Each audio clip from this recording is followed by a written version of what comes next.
जोधपुर में साहित्यिक एवं संभावना संस्था द्वारा ज्ञानदीप पुस्तक का लोकार्पण। कविताओं में ज्ञानदीप जल रहा है क्योंकि एक शिक्षक और जिम्मेदार नागरिक होने के नाते लेखिका ने पुस्तकों के साथ साथ जीवन के पाठ भी पढ़े और पढ़ाई हैं। ये पंक्तियां महिलाओं की साहित्य संस्था संभावना द्वारा आयोजित सुशीला भंडारी के काव्य संग्रह ज्ञानदीप के विमोचन समारोह में अध्यक्षता करते हुए डॉक्टर पद्मजा शर्मा ने कही। शिक्षा और साहित्य का समाज में महत्व बताया है। कहा है सुशीला भंडारी की कविताएं कई प्रश्न खड़े करती हैं और समाधान भी देती हैं। डॉक्टर अंजना चौधरी ने अपने वाचन में काव्य संग्रह का विश्लेषण किया। लेखिका सुशीला भंडारी ने अपनी जीवन यात्रा और सृजन यात्रा पर प्रकाश डालते हुए अपने परिवार को सहयोग के लिए धन्यवाद दिया। संरक्षक डॉक्टर चांद कौर जोशी ने धन्यवाद ज्ञापित किया। कार्यक्रम का संचालन मंजू शर्मा मनी ने किया।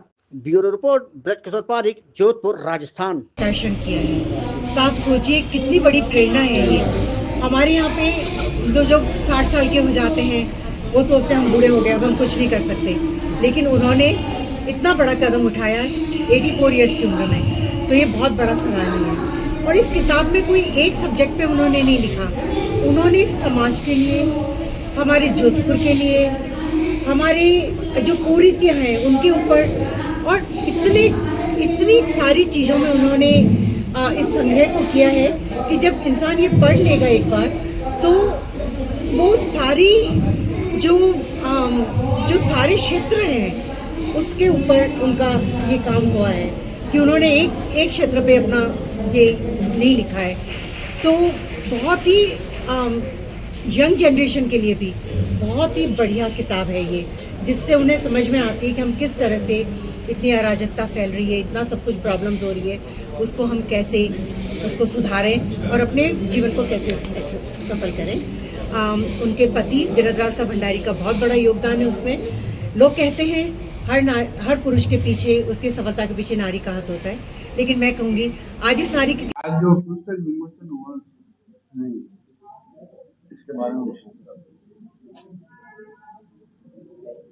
समाज में फैली हुई विकृतियों को देखकर मन अत्यंत दुख से भर जाता था और वो मन में जो पीड़ा थी वो भावों को मैंने लेखनीबद्ध किया ताकि उन पीड़ाओं से बच सके।